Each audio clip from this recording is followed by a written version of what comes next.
Welcome to Total Spectrum Spotlight, an informative look and an insightful discussion of today's legislative issues and political trends.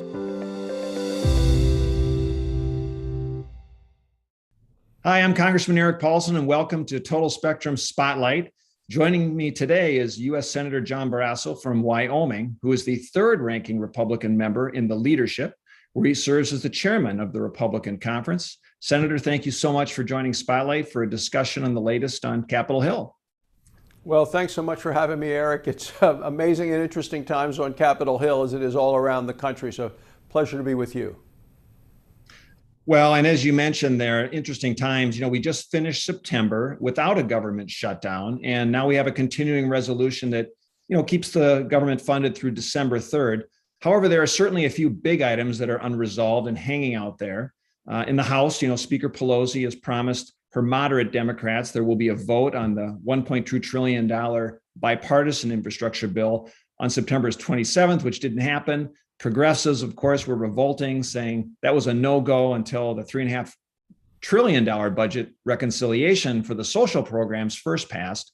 So now Democrats in the House remain paralyzed, and they're divided with a very narrow 3-vote majority with little wiggle room as they try to pass the president's agenda. But it all does get back tied to the Senate, where you sit, where there's a 50-50 split.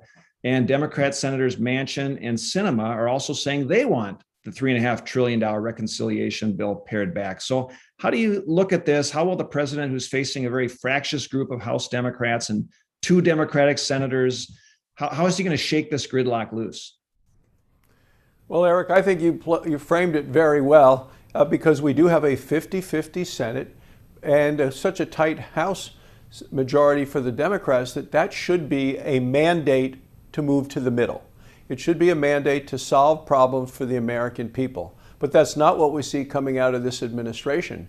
They seem to want to go as far to the left as they can. And, from your time in the House, you know that when a president comes to visit with the House, it's because they have a plan to get something done and they want to leave with an outcome.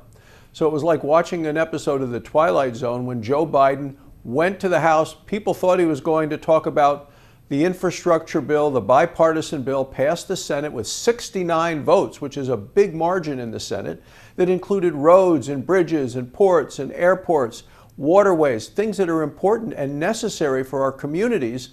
And instead, he basically threw that overboard and he decided to go full speed with the very big government socialist plan of $3.5 trillion, lots of permanent new entitlements paid for by American taxpayers. So people are pretty confused up here watching a president and saying, does he really know what he wants and what he can get accomplished? That's a very interesting point, because as the president has advocated for infrastructure, he kind of came to the Capitol Hill, and then he essentially said the bills are tied together now. And at one time, they weren't tied together. So now you've got Senator Manchin and Senator Sinema, of course, saying that they also think the $3.5 trillion is maybe too high. Do you think they're focused on the number, or is there some other policy that they're focused on before they will sort of get on board with their own Democrat senators? Yeah, I think it's both. I think what we're number one is seeing the difference is Republicans want to grow the economy. And now what we're seeing is that Democrats, at least the great majority of them, want to grow the government. And that's a difference between the parties. They're talking about blowout spending. And to come up with $3.5 trillion, which is an astonishingly large amount of money, you're talking about trillions of dollars of new taxes, which will hit everybody. And you're talking about trillions of dollars of new debt, which will hit everyone as well. You take a look at this bill and do the math on this. It's over $10,000 for every man, woman, and child in America. That's how much they're talking about. And the president says it's going to be free. I don't know who he's kidding. This is not going to be free. One way or the other, everybody is going to end up paying for this. There are 40 new taxes. Many of them will hit small businesses. They'll hit people's basically retirement savings accounts. They're even going after death. It's going to be very hard for a small business to stay in the family if the grandmom or grandpa dies, just because of the death taxes that they're talking about. And the thing that I'm hearing about mostly in Wyoming on the weekends at home and in the letters that are coming in have to do with the fact that they want to supersize the IRS, the Internal Revenue Service, to the tune of $80 billion. And essentially the Secretary of Treasury says she wants access to anything that gets deposited or taken out of your checking or bank account that's over $600. Well, that's just about everybody is going to get hit by that. And why? They want to squeeze more tax dollars out of it to pay for this very reckless tax and spending bill. Yeah, you raise a good point where there has not been a lot of media attention on what the quote pay-fors are in terms of the tax hikes. And so I know small businesses in particular are concerned. You identified several tax areas that should be of concern to most Americans. Anything else small businesses should be paying attention to as a part of these proposed financing mechanisms that are out there? Well, I think you hit the nail on the head. I talked to small business owners in Wyoming. They're just very concerned when they hear there are 40 different taxes in this bill. When the president says, oh, we only want to tax billionaires, people are smart enough to know that when you're raising this kind of money, everybody's going to get hit one way or the other. The other thing I'm hearing about from our small business owners are clearly supply side issues, finding people to work, and the issue of inflation. And inflation is hitting everybody in America. The oil prices today are 7 or 8 year high. When you go to fill up at the tank, it's about $25 more in Wyoming now than it was when Joe Biden became president. You're seeing the same thing at the grocery stores. And the White House press secretary the other day said it was absurd for businesses to raise prices if taxes go up. Well, that's somebody that doesn't understand that you have to raise revenue if your expenses are up, whether your expenses are up for hiring people, whether your expenses are up for taxes, your expenses are up on the raw materials that you're purchasing. All of those things raise costs for businesses. So of course, prices are going up and people are feeling the pain of the inflation. I mean, when you read that the dollar stores are going to sell things for over $1 and that Christmas gifts this year may go maybe 20% higher than the same gifts were last year, that tells you that this isn't free. People all across the country are paying for the policies of this administration, and they're paying right now. You identified the fact that inflation is going up and there are rising prices, and part of that can be tied back to a big infusion of government spending, of course. And that's the other standoff we have right now, is the Democrats trying to find a way to raise the debt limit, which is the statutory limit for borrowing money by the federal government. I know Senate Republicans have said they don't intend to support an increase in that limit, and the Democrats should be using that debt ceiling increase as a part of their reconciliation spending bill. And so, we were looking at a mid-October deadline for this, but it looks like there may be a short-term fix that might push this issue into December. I think everyone would agree it would be unacceptable for the country to default on our debt, but any insight on how this standoff eventually gets settled? Well, you're right, Eric. No one wants to default on the debt. The full faith and credit of the United States is at stake here. The reason that the talk about raising the debt ceiling partially has to do with commitments we've made with entitlements, with Social Security and Medicare. The reason the Democrats want a blank check is that they want to keep this debt ceiling from really coming up until after the 2022 elections.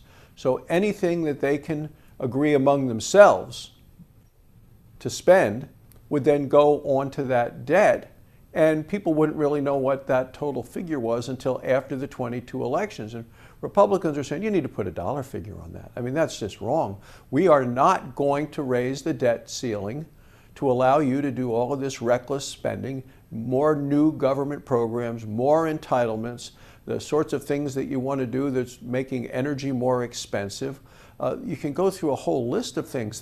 All of the big tax credits for electric vehicles, for people that make lots of money, for cars that many people can't afford. So those are reasons that Republicans are saying, no, you want to do all this additional spending, you need to be the ones responsible for raising the debt ceiling. I mean, those are the things that we're taking a look at right now. But the question of will we default? No. Oh, good. Well, I know we'll be waiting for December for some of those actions, of course, to take place again. And one final question as we wrap up. I know that part of the Democrats' social spending plan is to add dental and vision and hearing coverage to Medicare as part of their package. But I mean, Medicare is already financially strained and it is insolvent in a few years. But share your thoughts on that proposal and what we might expect to see as part of a final outcome, if there's going to be any negotiation in there? Well, the Democrats aren't going to be able to get everything that they want in this package. They're just not. And Joe Manchin's made that clear, so has Kristen Sinema. And the question is, what are they going to pare down?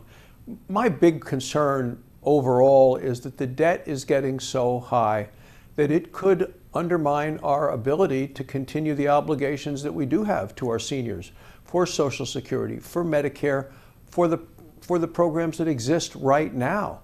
Without expanding those programs, just making sure that the ones we have now are sound and safe and secure. We want to simplify them, of course, but they need to remain sound, and to add more benefits and even lower the wage just has more people taking more out of a system that is already strained. So I'm against these additions that the Democrats are trying to do. And the ones that you mentioned are just some. They want to add all new entitlements as well, almost cradle to grave, from child care to elder care, all the way across free community college. The things that are not affordable to the nation, that will add significantly to the debt. And that's why every Republican stands firmly against this basically big government socialism bill that is reckless, and it's basically taxing and spending the American people and the American people's money. Well, Senator, that's all the time we have. We very much appreciate your thoughtful perspective on a lot of the economic issues that are being debated right now on Capitol Hill. We wish you the best in the final crunch time of these next few months. I know it can be trying, but we certainly appreciate your time and energy and effort along those lines. So thank you very much. Thanks, Eric, and thanks for your friendship. Thank you for watching Total Spectrum Spotlight. For more information about Total Spectrum, please visit us at totalspectrumsga.com. Total Spectrum, strategies uniquely focused on your success.